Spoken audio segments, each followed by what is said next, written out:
If the Florida Gators want to avoid a 3-9 season, you got to make some changes to the depth chart.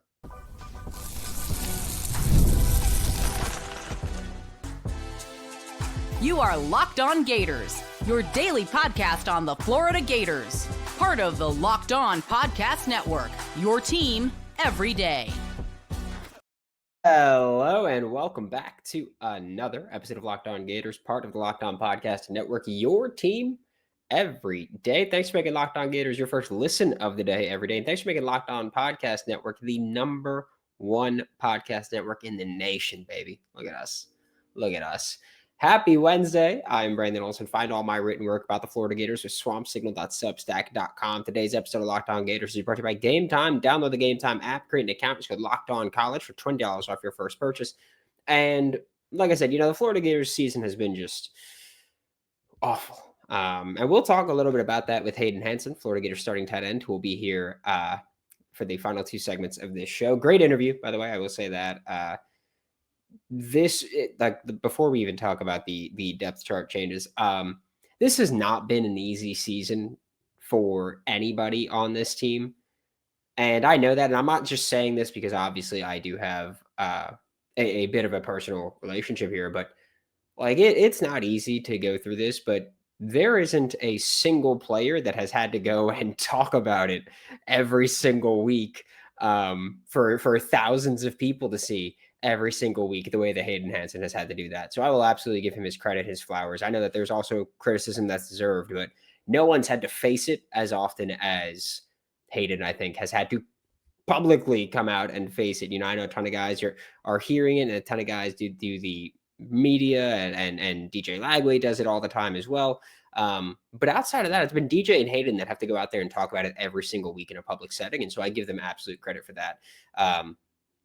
But I will say offensively, there's one change that I really want to see on the depth chart this week. And it's at right guard.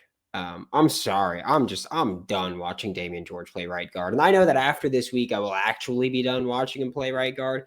But there's just, I don't know. I feel like at some points in the year, there were some redeeming qualities, and he's had his, a few really strong games. But I just I watch the games and I look at how many times he doesn't get to his mark when he's the puller.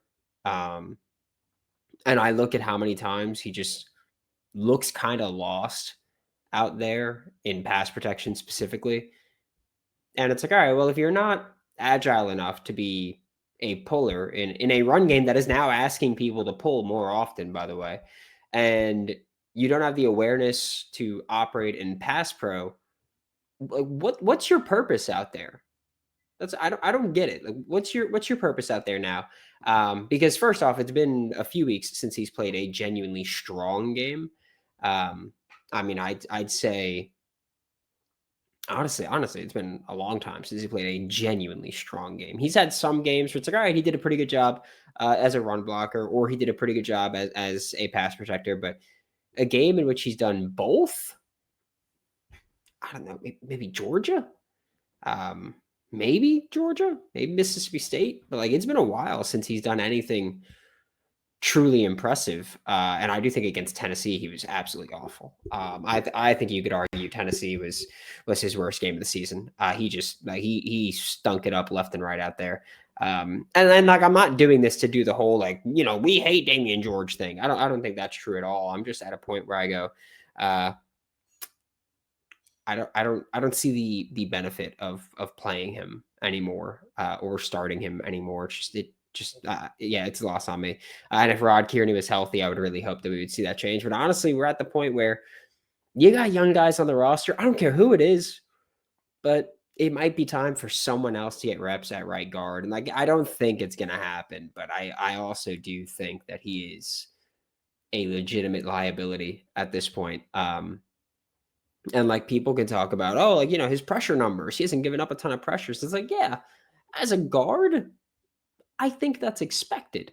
He's given up one less pressure than Najee Harris, but Najee Harris has played more and played more consistently. And I would argue has had a more difficult matchup at times because I think that Najee Harris is more often lined up against the 3 tech, and the 3 tech is typically your better pass rusher there.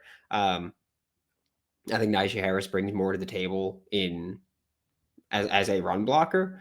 And so I will say that, like, I don't fully get the whole, like, oh yeah, we're going to keep trying this Damian George thing out. I don't want it to be Cam Waits either. I'll say that as well. Like, I don't want that. And maybe that's part of the bad part here. It's like, well, we don't have guys. You're like, let me see Nopruut Yaging out there at this point. Like, at least let me see if the eval was right? Like, at least let me see if that was an SEC player that was heavily criticized just for being an international player. Like, let me see something. I just want to see someone else out there getting some kind of reps, maybe doing something somewhat impressive. But to this point, we haven't seen that at right guard at all, really. And again, like Damian George, like I'm not doing this to just dunk on him, but like watching the games and watching what he does, like he just doesn't do anything impressive to me. And it's the last game of the season. Give a young guy reps, and like I know that, you know, the point of this is to win games and everything. And like, if you give a young guy reps or start him, whatever it is, and it doesn't work out, then sure, make the change. But like, when you watch these games, it's really hard to convince me that, yeah, Damian George is the best you have at right guard right now. I think earlier in the year, again, like you look at the start of the year, I don't think he was awful. And then he faced Miami, and that was his worst game since Miami last year. And then I think Tennessee was his worst game as a guard outside of the 2 Miami games he's played. Like, Miami has taken us on 20 both times. But I think that the Tennessee game was his worst game as a guard. And last year, Tennessee, by the way, he was bad. Like, I don't know what it is, but you can't just be bad against certain teams consistently. And if you are, well, that means that they have better players than you. And if you're not good enough to start, then you probably shouldn't be out there, right? And so I'll say that for Damian George. And defensively, Cormani McLean got banged up last week. And I do think this is the change if Cormani can't go, which, by the way, we won't get an availability report this week. We got word that Cormani McLean avoided serious injury. No clue if that means he's going to be able to go this week or not. But in his place, I'd like to see Jabari Flowers out there. I think Jabari Flowers has been thrown into the fire, but has done a really good job in that time. First off, elite celebration, right? The grenade duck elite. I think against Ole Miss, he was we'll say not great, right? But outside of that, like, he really hasn't been bad. Mississippi State was the first time he was thrown into significant snaps, and so, which, by the way, is not an easy. That's not an easy job to do. Playing corner against Mississippi State, they've got speed in that room, right? Like their wide receivers are fast as hell, and there were opportunities deep downfield, right? And I don't think anybody's going to fault you for getting beat on those. And if someone does fault you, that's probably someone that's never played football before, because you can't just go, okay, I'm going to line up, 15 yards off because you've got Anthony Evans and Brennan Thompson just running Olympic level speed out there at me. So it's really tough. Like, Mississippi State's a tough offense to guard, especially as a corner seeing your first reps. That's tough. And so I will, I'm not going to, I don't crush him for that. I thought against Georgia, Kentucky, I thought he played well. I thought Tennessee was a great game for him, really. And so if Cormani can't go, I'd like to see Jabari Flowers take over those snaps available. And if Cormani can go, I'm assuming he's not going to be full go, in which case I'd like to see Jabari Flowers play more of those reps while he's available. Or while Cormani's resting, or whatever it is that whatever it is that you want to call it. But I think that Jabari Flowers has done a great job this year of stepping in when it was not easy to step in. And especially like as a true freshman, like I think he's done a stellar job. I really like what we saw from him. And I'm really hoping that whoever the next head coach is, that Jabari Flowers will be a Florida Gator in 2026 as well. A lot of promise from him. A lot of promise, and I love seeing that. We're about to be joined by Hayden Hansen, which, again, like I think this is one of Hayden's best interviews. We had a couple difficult questions, and he just came out honest, open about it. And like, I know some people might not like some of the answers because we do mention, we mentioned Billy Napier, we mentioned the transfer portal, and some people might not like those answers. I think generally when you ask questions like that, you're going to get a mixed bag of responses to whatever the answer is. But honestly, I didn't think it was easy to do. Thought he handled it about as good as you possibly can. And you could be the judge for that when you go listen. But we're about to be joined by Hayden Hansen when we get back with Locked On Gators. The NBA is back, and there's no better place to get in on the action than FanDuel, the official sports betting partner of the NBA. So even if you miss the start of a game or you want to just ride the hot hand, FanDuel has live bets on everything from who will score next to fourth quarter comebacks. This is personally one of my favorite weeks to be on FanDuel because you've got games all day long on Thursday, Friday, Saturday, Sunday. And you don't get that. I mean, we even had, what was it, on Tuesday or yesterday? We had Bowling Green and UMass played at 4:30. Like, you got games all day. It's fun. Just want to say I have a blast doing it right now. FanDuel is giving new customers $300 in bonus bets when your first $5 bet wins. So head to FanDuel.com to sign up and play your game with FanDuel, the official sports betting partner of the NBA. Joining me now for Locked On Gators is Hayden Hansen, Florida Gators starting tight end. And we know how this goes. Game didn't go great on Saturday. What happened against Tennessee? Yeah, man. I mean, just kind of this theme of the back half of the season after letting Napier go. Just didn't do enough on any phase of the on the field. I say it all the time. I mean, you can't win in this league if you just slack off on one phase. I mean, and then you saw what happens when you get beat on all three phases. I think it was a tale of two different halves. 31-0. First half, obviously, it was embarrassing. And it's hard to come back like that in the SEC. And then the second half, it was 11-0. So I mean, if they take that second half and move it to the first half, we got a fighting chance. But you give any team in this conference 31-point head start. I mean, you're not gonna be able to dig yourself out of that hole. But I do think it was a tale of two different halves. I mean, two different teams it looked like that were out there. So yeah, which I just need to say, I think it happens so often. It's almost impressive to this point where it's just like one half feels completely different from the other half of this team. And you mentioned ever since firing Napier, which is true. Like this team wasn't playing awesome before Billy Napier got fired, but I feel like ever since then it's somehow felt like there's something missing there, and I can't explain it personally. So perhaps you could provide some insight into there, and I'm not saying that to call out Billy G or to say anything negative about anybody. Just genuinely curious. Just like, is it a thing where Billy Napier got fired and it kind of took the winds out the sails or something like that? Like what was it? I mean, it's not to use it as an excuse or anything like that. I was just saying that's kind of been like that since he got fired. I mean, I'm not pointing any fingers. Billy G's done a phenomenal job. The coaches haven't slacked off a bit. Game plan's been the same, things like that. But I mean, in my opinion, like when you have a whole team that's committed to a guy that's came here and you let him go that early, I mean, I just think it kind of throws people off their rhythm. And it's like then all of a sudden it's hard to focus on every game when you don't even know where you're going to be at, after after your coach is gone. It's just a lot. So I mean, I just think, it's no excuse. I mean, there's literally no excuse for how we've been playing. It doesn't make a difference if I was the head coach. It's just you got to go out there and execute at the end of the day. And just there's just a lot of variables.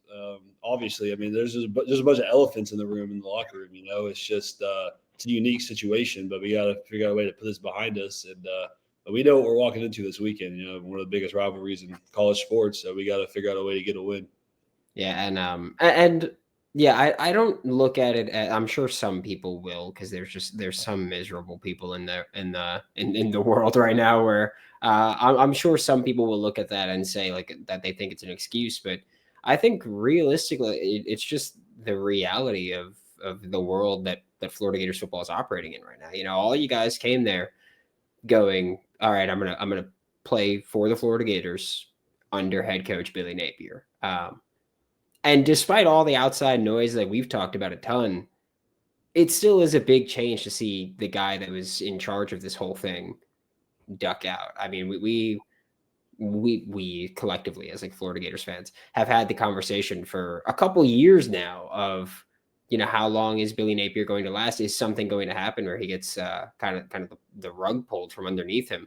But from a player side, it's like, even if that's a possibility, I feel like that's got to be just such a gut punch. And again, like, people are going to try to just go, all right, like, well, you should just write it off and move on from that. But realistically, I feel like it's not possible to just go, hey, this guy that I committed to and that you've played for 3.5 years, like, he's gone now. I just got to go, all right, that's it. I'm just going to move on. Like, I feel like that's not realistic or reasonable to expect of any players, let alone the entire team.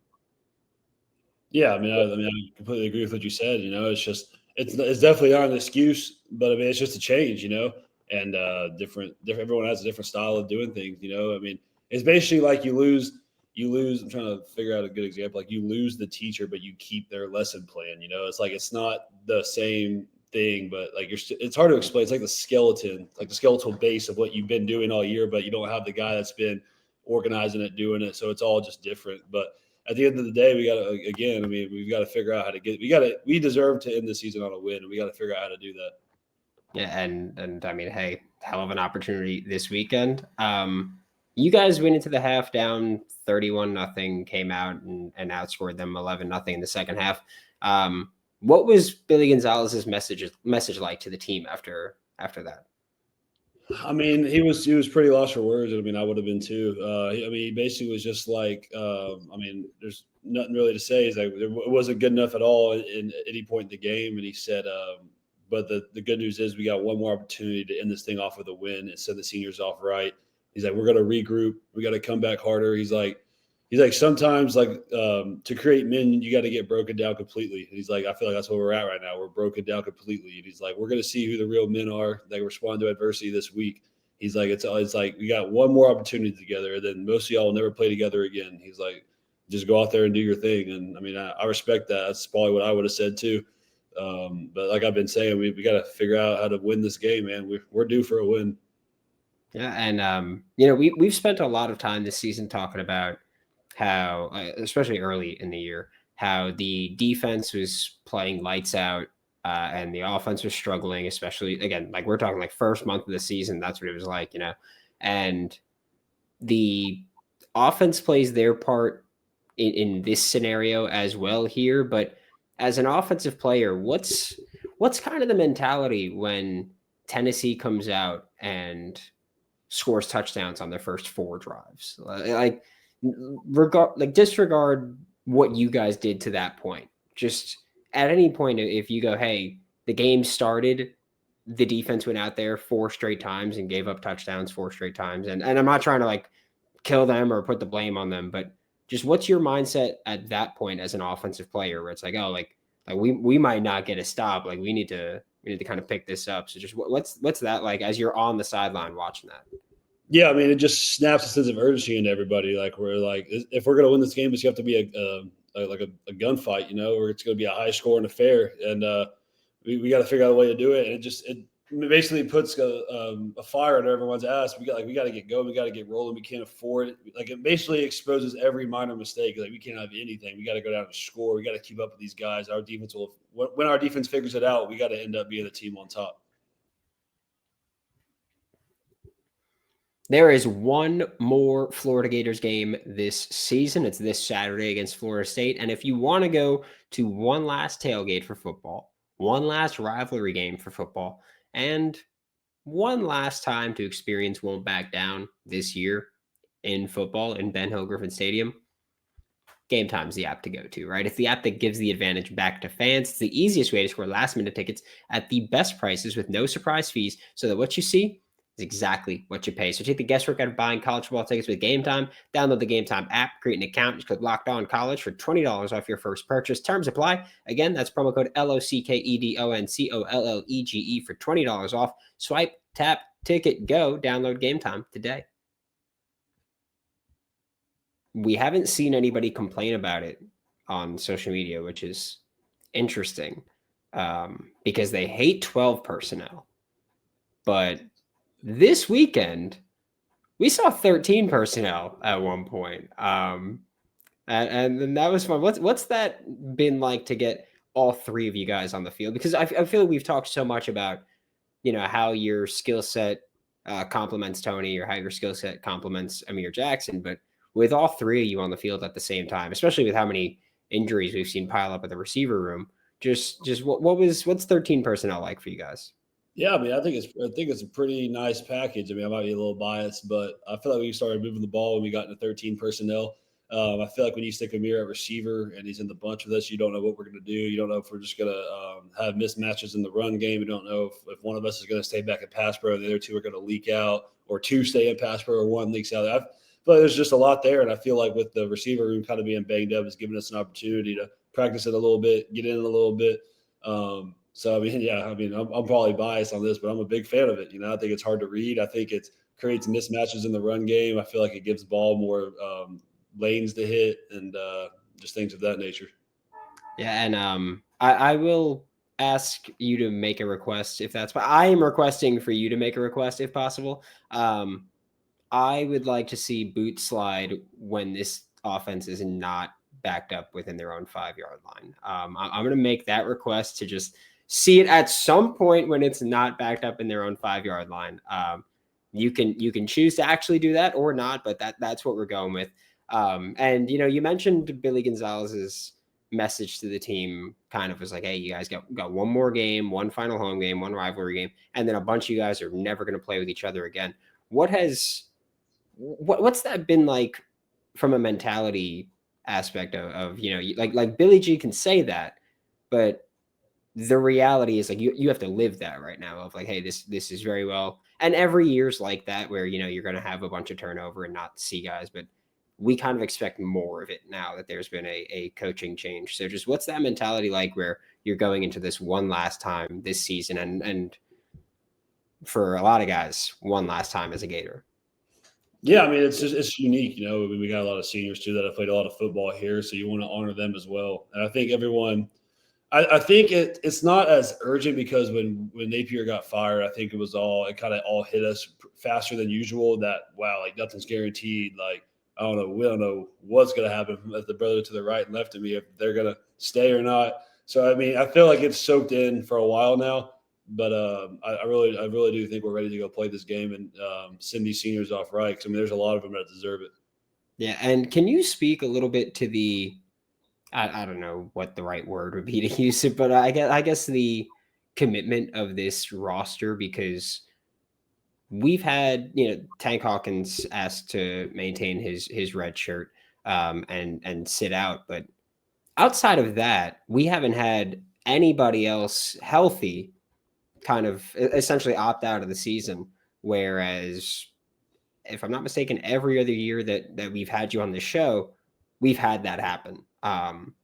And so just what's that like as far as a commitment standpoint from this roster to, again, with a coach firing, no one's opted out.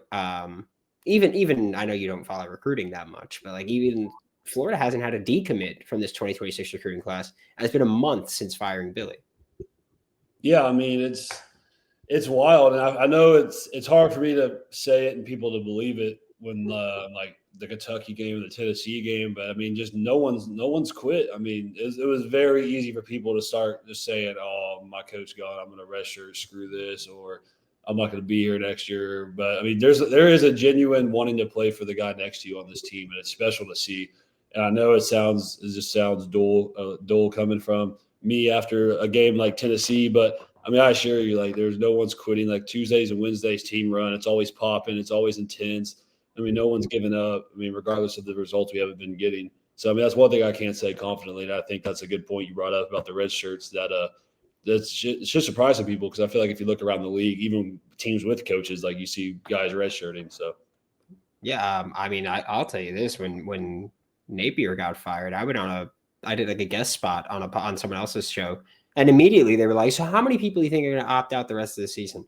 I was like, "I have no idea. Like, could be none, could be a bunch. I have no clue." But it's been, and I don't know how people or you personally, like how anybody wants to classify Tank Hawkins asking to retain his red shirt. And we don't need an opinion on that. We don't need to get anything there. But that's it. That's the one. And sure, maybe some guys have been like, oh, like, I'm going to need this offseason treatment at some point, but I'll just get that now and shut it down. And that's your prerogative there. But before I let you go, one more game this season for you. You've been at Florida for 4 years now, which is, by the way, ridiculous. I just want to throw that out there. That is nuts. It's been a long time since I met the giant Hansen family at the first Utah game in Gainesville. And we've been asked this a few times in the comments, and I've been DM'd it a few times. Everyone has options and decisions to make after this. Stay at Florida if you have remaining eligibility, declare for the NFL draft.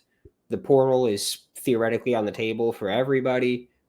Have you given much thought or come to a decision on what your plans are after the season? Yeah, I mean, I think my answer will be similar to basically most of the team when you ask them is, I'm just kind of at a stalemate right now. I get my draft grades after FSU, so I'll see what the draft buzz is like. If I would rather come back to college, if I don't like where it's at, then it's just got to wait for the new coach to come here and see if things work out. I would love to stay here. I've been invested a lot of this place, played here for 4 years, a lot of blood, sweat, and tears in the swamp. I would like to see it up and running in playoff contention. So if it's meant to be, it's meant to be. And if for some reason it's not, then I'll just put my faith in God, and he brought me here, and it's been a special 4 years. So, I mean, if anything crazy happens, I'll have to leave. But I mean, I would like to stay here. So. Okay. And usually I'll ask for your opinion about your performance now, but I think we're going to end on that one. That felt like a good little tying of the ribbon there, tying of the bow. Hayden, we got one more of these next week, and then we're donezo for maybe ever. Who knows? Things are going to be interesting, but thank you so much, Hayden. This is Hayden Hansen, Florida Gators starting tight end. Catch him every week on Locked On Gators and every Saturday for your Florida Gators. Thanks again for making Locked On Gators your first listen of the day. Every day, we are available daily and free every single podcast and on YouTube. Thanks again to Hayden Hansen. We got one more go around with him right after the Florida State game. One more. That's it. So it's going to be one hell of a show there. Maybe the last one we ever get with Hayden, depending on what happens with his future. But it's been a hell of a 4 years there, and so we're going to enjoy that one. I am Brandon Olsen for Locked On Gators. We will be available, by the way, tomorrow on Thanksgiving and Friday on Black Friday and Saturday immediately after the game. We'll be there for all of it, as we always are. We're Locked On Gators. We're your team every day. We don't BS you about that. Until then, I will see you all next time.